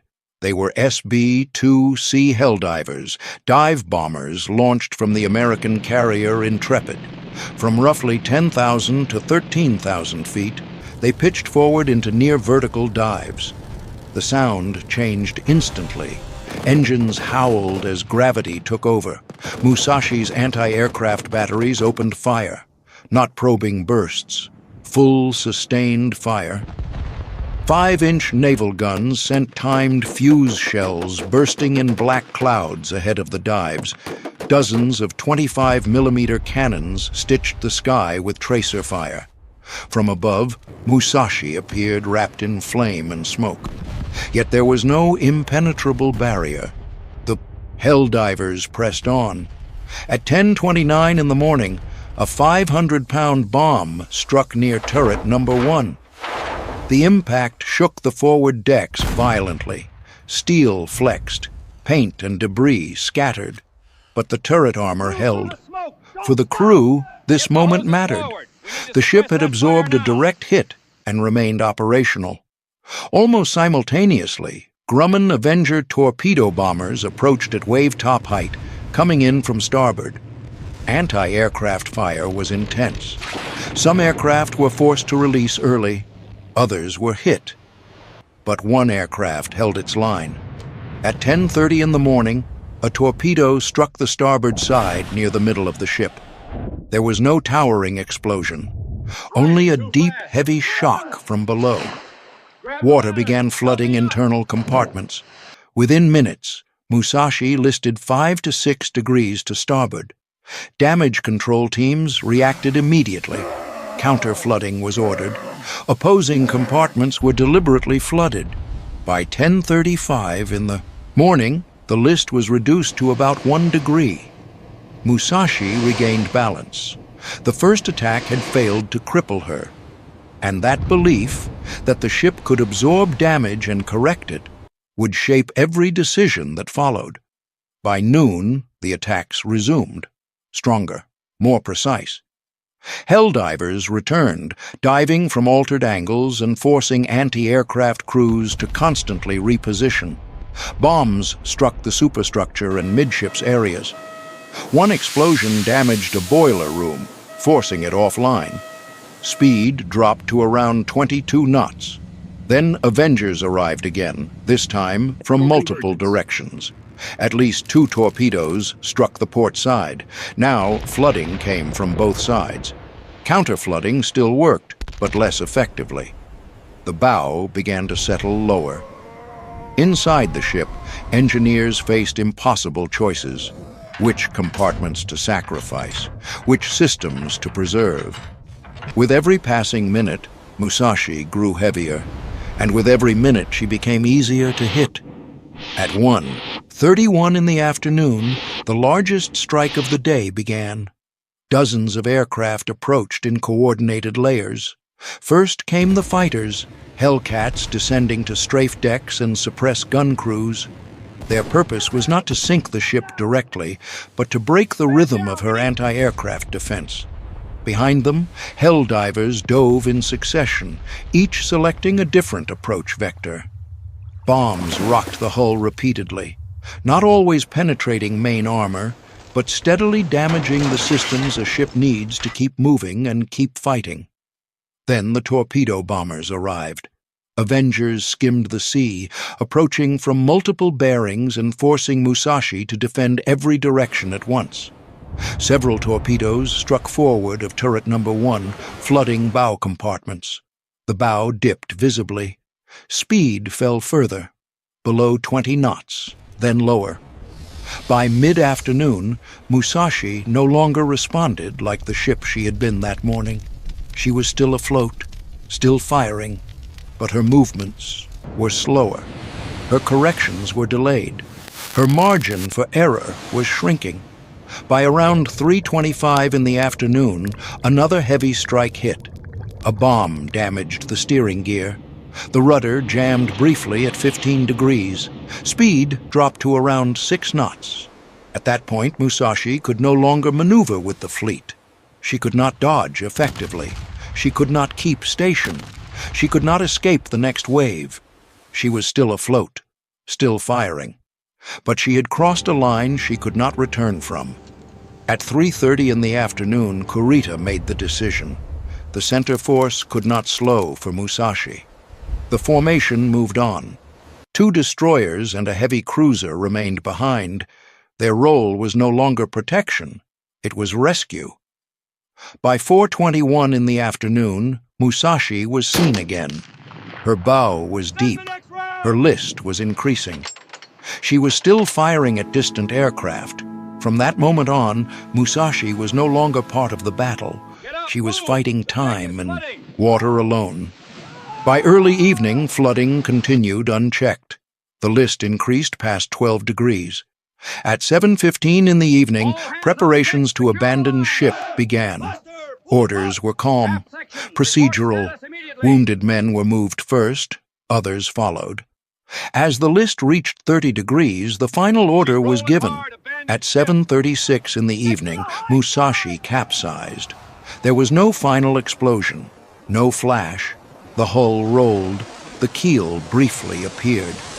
Then the ship vanished beneath the Sibuyan Sea. Captain Inoguchi remained aboard. Many survivors were rescued by the escorting ships. Musashi was not defeated by a single blow. She was not sunk by cowardice or incompetence. She was defeated because, hours before she capsized, she had already lost the ability to fight the kind of war that now existed. First, she lost control of the sky. Then, control of movement. Then, control of time. For the U.S. Navy, this was not simply a triumph of brute force. No American battleship delivered the final shot. This was a victory of observation, coordination, and adaptation. A victory of an entire system built around controlling the space of the battle. When Musashi disappeared beneath the water, what sank with her was not courage, nor engineering skill. It was the belief that a single ship, no matter how powerful, could decide a naval war on its own. By October 1944, the U.S. Navy had already accepted what its opponent had not, and in the Sibuyan Sea, that reality became impossible to ignore.